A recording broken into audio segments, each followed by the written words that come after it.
ചീറിപ്പായുന്ന വാഹനങ്ങളൊക്കെ പോകുന്ന ഒരു നാഷണൽ ഹൈവേ. അവിടെ നമ്മൾ റോഡ് ക്രോസ് ചെയ്യാൻ നിൽക്കുന്ന സമയത്ത് മുറിച്ച് കിടക്കണോ വേണ്ടോ എന്നൊക്കെ ഒരു സംശയത്തിൽ നിന്നുകൊണ്ട് നമ്മൾ റോഡ് ക്രോസ് ചെയ്യുകയാണെങ്കിൽ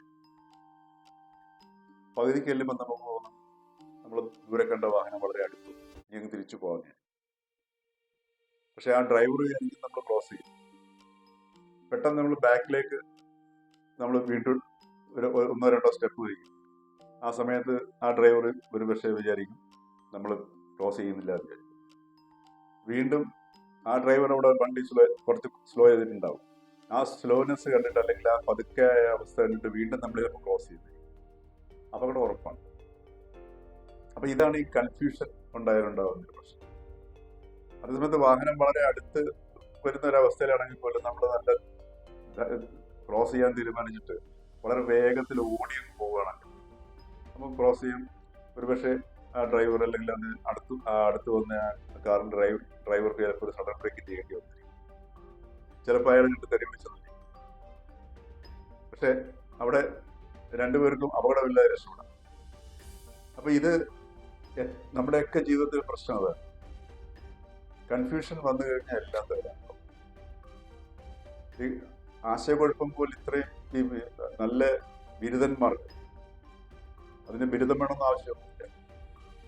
ബിരുദന്മാർക്ക് നല്ല അസലായിട്ട് പ്രയോജനപ്പെടുത്താൻ പറ്റുന്ന അന്തരീക്ഷമാണ് ആശയക്കുഴപ്പം എന്ന് പറയുന്നത്. നമ്മുടെ കേരളത്തിൽ ഇന്നത്തെ അവസ്ഥ എടുക്കുമ്പോൾ ഏതെങ്കിലും ഒരു കാര്യത്തിൽ നമുക്കൊരു വ്യക്തതയുണ്ട്. വിദ്യാഭ്യാസം എടുത്തു നോക്കുക, പ്രാഥമികം തൊട്ട് ഉന്നതം വരെ എടുത്തു. അതേപോലെ തന്നെ വികസനം. ഓരോ സന്ദർഭത്തിലും ഓരോരോ കാഴ്ചപ്പാടിലോട്ട് ഇങ്ങനെ ഇറങ്ങുകയാണ്. ചിലപ്പോൾ നമ്മൾ ഭയങ്കര ഗംഭീരമായിട്ട് കേട്ട് കഴിഞ്ഞാൽ മനോഹരമെന്ന് തോന്നുന്ന കൊതി വരുന്ന രീതിയിലുള്ള വികസന സങ്കല്പങ്ങളെ കുറിച്ചിട്ടൊക്കെ നമ്മൾ തിയറികളും ഒക്കെ അവതരിപ്പിച്ചിട്ടുണ്ട്. അപ്പൊ ഇതെല്ലാം എല്ലാ രംഗത്തും എടുത്തു കഴിഞ്ഞാൽ നമുക്ക് കാണാൻ കഴിയുന്നത് ഇത്തരത്തിലുള്ള ഒരു കൺഫ്യൂഷന്റെ അവസ്ഥയാണ്.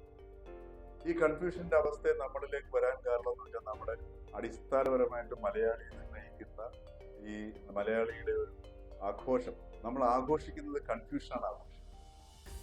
ആശയക്കുഴപ്പമാണ് നമ്മൾ ഓണത്തിന് ആഘോഷിക്കുന്നത്.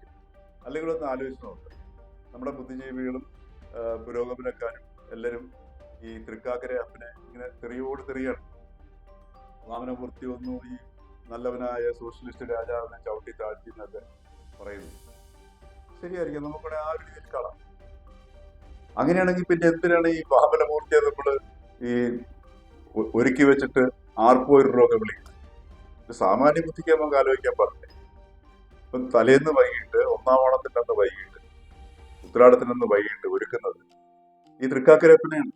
ഈ 3 പിരമിഡ് പോലെയുള്ള മണ്ണുകൊണ്ടുണ്ടാക്കിയ രൂപം വെച്ചിട്ട് പൂക്കളൊക്കെ ഇട്ട് അത് കഴിഞ്ഞ് പിന്നെ വിളക്കൊക്കെ കത്തിച്ചിട്ട് അതിഗംഭീരമായിട്ട് ഇത് ആഘോഷിച്ചിട്ട് ആൾക്കാർ ആർപ്പോയിരോന്ന് വിളിക്കുകയാണ് ചെയ്യുന്നത്. അപ്പൊ നാടിന്റെ പല ഭാഗത്തും ഈ വിളികൾ ഇങ്ങനെ ഉയരുകയാണ് അന്തരീക്ഷത്തിൽ. അത് തൃക്കാക്കരപ്പനാണ്. അപ്പൊ നമ്മളിപ്പോ ടെലിവിഷനിലൊക്കെ കാണാം, ഓണത്തിന് വരവേൽക്കാൻ എല്ലായിടത്തും തൃക്കാക്കരപ്പനെ ഒരുക്കിയെന്ന് പറഞ്ഞിട്ട് നല്ല വിഷ്വൽസ് ഒക്കെ കാണാം. അപ്പൊ നമുക്കൊരു സാമാന്യ ബുദ്ധിയിൽ വെച്ചിട്ട് ആലോചിക്കാമല്ലോ. അപ്പൊ എന്താണ് ഈ തൃക്കാക്കരയപ്പൻ സൂചിപ്പിക്കുന്നത്? എന്നിട്ട് ഈ തൃക്കാക്കരയപ്പൻ അഥവാ ഈ വാമനമൂർത്തിയുടെ സങ്കല്പത്തിന് നമ്മൾ ഒരുക്കി വെച്ച് ആർപ്പോയിരോ വിളിക്കുന്നു. ആർപ്പോയിരോ വിളിക്കുക എന്ന് പറഞ്ഞാൽ തന്നെ അത് തന്നെ ഒന്ന് ആലോചിച്ച് നോക്കുക. എന്തിനാണ് ഈ ആർപ്പോയിരോ വിളിക്കുന്നത്? എന്താണ് ആ വാക്കിന്റെ അർത്ഥം? ഒരർത്ഥവുമില്ല. അത് വിളിക്കുന്ന സമയത്ത് നമ്മൾ ശരിക്കും പറഞ്ഞാൽ ഒരു തരംഗാവസ്ഥയിലേക്ക് നമ്മൾ ഒരു അനുഭവം ഉണ്ടാവുകയാണ് ചെയ്യുന്നത്. നമ്മുടെ ചിന്തകൾ മുഴുവൻ ഇല്ലാണ്ടാവും, സസ്പെൻഡഡ് ആവും. അപ്പൊ ഒരു നോ മൈൻഡ് അവസ്ഥയിലേക്ക് നമ്മൾ എത്തുക ചെയ്യുന്നത്. ഈ മൈൻഡാണല്ലോ, ഈ മനസ്സാണല്ലോ ഈ സകല കൊസറാക്കുള്ളി ഉണ്ടാകും. ഇപ്പൊ ഞാൻ കമ്മ്യൂണിസ്റ്റുകാരനാണ്, കോൺഗ്രസ്സുകാരനാണ്, BJP-കാരനാണ്, RSS-കാരനാണ്, ഞാൻ ഇന്ന ഭാഗക്കാരനാണ്, ഞാൻ വള്ളുവനാടക്കാരനാണ്, ഞാൻ തിരുവിതാംകൂറുകാരനാണ്. ഇതെല്ലാം ഉണ്ടാക്കുന്നത് മൈൻഡിലാണ്, ഈ പരിധിക്കുള്ളിൽ നിന്നുകൊണ്ടാണ്. അപ്പൊ ഈ പരിധികളെയൊക്കെ ലംഘിച്ചുകൊണ്ട് നമ്മളെല്ലാം ഈ ആർപ്പോയിരോ വിളിക്കുന്ന സമയത്ത് ഉണ്ടാവുന്ന ഒരു അവസ്ഥ എന്ന് പറഞ്ഞാൽ ഒരു തരംഗാവസ്ഥ മാത്രമേ നമുക്ക് അനുഭവപ്പെടുന്നു. അപ്പൊ അവിടെ നമുക്ക് ചിന്തകളില്ല. അപ്പൊ ചിന്തകളെ സസ്പെൻഡ് ചെയ്യുന്ന ഒരു പ്രക്രിയയാണ്. അപ്പൊ ഈ ഒരു നോ മൈൻഡ് അവസ്ഥ, അല്ലെങ്കിൽ മൈൻഡിനെ നമ്മൾ ബ്രേക്ക് ചെയ്ത് നമ്മളുടെ യഥാർത്ഥ അവസ്ഥയിലേക്ക് നിമിഷ നേരത്തേക്കെങ്കിലും നമ്മൾ പ്രവേശിക്കുകയാണ് ചെയ്യുന്നത്. അപ്പൊ ഈ തൃക്കാക്കരയപ്പനെ ഒരുക്കി വെച്ചിട്ട് പിറ്റേ ദിവസം നമ്മൾ സോഷ്യലിസ്റ്റ് മഹാബലിയെ സ്വീകരിക്കുന്നു. ഇപ്പൊ നമ്മുടെ ബുദ്ധിജീവികളുടെയൊക്കെ ഇടപെടൽ കാരണം ഇപ്പൊ ഒരു പരസ്യത്തിൽ തന്നെ വരുന്നുണ്ട്, ഭയങ്കര ഘനഗാംഭീര്യമായിട്ട് ബലമൊക്കെ പിടിച്ച് മുഖത്തൊക്കെ മസിലൊക്കെ പിടിച്ച് 6 പാക്കോ 8 പാക്കോ ആയിട്ടുള്ള ഒരു മഹാബലിയെ കാണുന്നുണ്ട്. അപ്പൊ അങ്ങനെയാണ് പിറ്റേ ദിവസം നമ്മൾ ഈ തൃക്കാക്കരപ്പനെ ഒരുക്കിയിട്ട് പിറ്റേ ദിവസം നമ്മൾ ഈ മഹാബലിയെ, ഈ സോഷ്യലിസ്റ്റ് മഹാബലിയെ നമ്മൾ സ്വീകരിക്കുക ചെയ്യും. എന്തൊരു വിരോധാഭാസമാണ്. മഹാബലിയെ ചവിട്ടിത്താത്തി എന്ന് നമ്മൾ പറയുന്ന തൃക്കാക്കരപ്പനെ തലേ ദിവസം വെച്ചിട്ട് ഒരുക്കി ആഘോഷപൂർവ്വം ആർപ്പൂർവ്വം എടുത്തിട്ട് പിറ്റേന്ന് മഹാബലിയെ സ്വീകരിക്കും. ഇത് നമ്മളുടെ DNA കയറിയിരിക്കുകയാണ് സാധനം ചെയ്യുന്നത്. അപ്പൊ ഈ ഒരു ആശയക്കുഴപ്പം നമ്മുടെ ഓരോ മലയാളിയും എപ്പോഴും ഇത് പിന്തുടർന്നുകൊണ്ടിരിക്കുകയാണ് ചെയ്യുന്നത്. എന്താണ് ചെയ്യുന്നത് ഒരു ധാരണയില്ല, എന്തൊക്കെയോ കാട്ടിക്കൂട്ടും. നമ്മളൊരു കാര്യം ചെയ്യുക, വൃത്തികേട് ചെയ്യുകയാണെങ്കിലും അത് വൃത്തിയായിട്ട് ചെയ്യാൻ നമുക്ക് ശീലിക്കണം. അതിൻ്റെതായ ഗുണമുണ്ടോ? ഉദാഹരണത്തിന് റോഡ് ക്രോസ് ചെയ്യാനായിട്ട് നമ്മൾ വാഹനം എടുത്തു വന്നെങ്കിൽ നമ്മൾ ക്രോസ് ചെയ്യാൻ തീരുമാനിച്ചു കഴിഞ്ഞാൽ ഒറ്റ ഓട്ടത്തിന് ക്രോസ് ചെയ്യും. അപ്പൊ അത് എന്ന് പറഞ്ഞതുപോലെ അത് വൃത്തികേടാണ് ചെയ്യുന്നത്. പക്ഷെ അത് വൃത്തിയായിട്ട് ചെയ്ത് കഴിഞ്ഞാൽ അതിൻ്റെതായ ഗുണമുണ്ടോ? അപ്പൊ ഒന്നെങ്കിൽ നമ്മൾ ഈ തൃക്കാക്കരപ്പനെ ഒഴിവാക്കുക, പൂർണ്ണമായിട്ട് ഒഴിവാക്കുക, ഒരു കുഴപ്പം സംഭവിക്കുന്നില്ല. എന്നിട്ട് സോഷ്യലിസ്റ്റ് മഹാബലിയെ മാത്രം നമ്മൾ സ്വീകരിച്ചുകൊണ്ട് ആ പഴയ ഓർമ്മയിൽ ഇങ്ങനെ രസിച്ചുകൊണ്ട് ഓണം കൊണ്ടുവരിക. അപ്പൊ അതിൻ്റെതായ ഒരു പിന്നെ ഗുണവും ഒരു നല്ല അനുകൂല ഘടകങ്ങളും ഉണ്ടാവും. കൺഫ്യൂഷൻ എന്നുള്ളൊരു സാധനം ഉണ്ടാവില്ല, അപകടങ്ങൾ ഉണ്ടാവില്ല.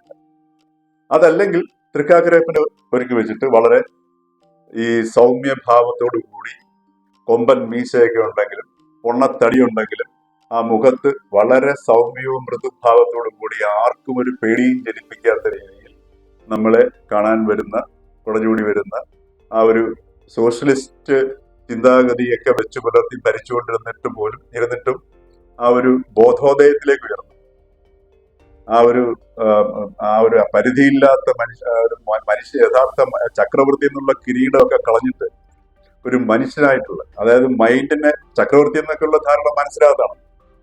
അപ്പൊ ആ മനസ്സിനെ കളഞ്ഞിട്ട് മനുഷ്യനായി മാറി ആ മനുഷ്യന്റെ അവസ്ഥ അറിഞ്ഞപ്പോൾ ഉണ്ടായ ഒരു ഭാവമാണ് ബുദ്ധന്റെയും കൃഷ്ണന്റെയും ഒക്കെ മുഖത്ത് നോക്കി കാണുന്ന അതേ ഭാവമാണ് ഈ കൊമ്പൻ മീശക്കാരനായ മാവേലിയുടെ മുഖത്ത് നമുക്ക് കാണാൻ കഴിയില്ല. ആ സൗമ്യഭാവത്തോടുള്ള മാവേലിയെ നമുക്ക് സ്വീകരിക്കാം. അപ്പൊ അവിടെ ശരിക്കും പറഞ്ഞു കഴിഞ്ഞാൽ നമ്മളവിടെ നമ്മുടെ ഹൃദയമാണ്, തലയെ അങ്ങോട്ട് പതുക്കെ അങ്ങോട്ട് കുറച്ചു നേരത്തേക്ക് മാറ്റി വെച്ചിട്ട് നമ്മൾ ഹൃദയത്തിന്റെ ആ ഒരു സൗരഭ്യം, ഹൃദയത്തിന്റെ ആ ഒരു സാന്നിധ്യം അറിയുന്നൊരു അവസ്ഥയാണ്. ആ ഹൃദയത്തിന്റെ ഒരു സാന്നിധ്യം അറിയുമ്പോഴാണ് അവിടെ മനുഷ്യനും തമ്മിൽ തിരിച്ചറിയുന്നത്.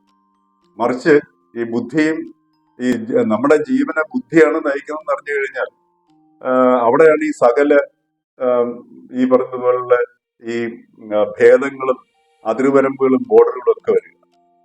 അപ്പൊ അതുകൊണ്ട് ഈ കൺഫ്യൂഷനിൽ നിന്ന് മലയാളി ഒഴിവാകേണ്ടത് ഓരോ മലയാളിയുടെ ആവശ്യം. അതല്ലെങ്കിൽ നമ്മൾ ഈ വരുന്ന തലമുറയോട് അല്ലെങ്കിൽ കൊച്ചു കുഞ്ഞുങ്ങളോട് ചെയ്യുന്ന ഏറ്റവും വലിയ ദ്രോഹമായിരിക്കും.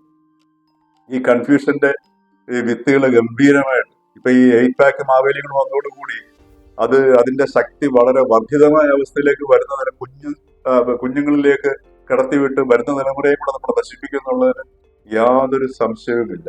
അതുകൊണ്ട് ഒന്നുകിൽ നമ്മൾ തൃക്കാക്കരപ്പനെ പൂർണ്ണമായിട്ട് ഒഴിവാക്കുക, എന്നിട്ട് ഈ 8 പാക്ക് മസിൽ മുഖനായിട്ടുള്ള മഹാബലിയെ സ്വീകരിക്കുക.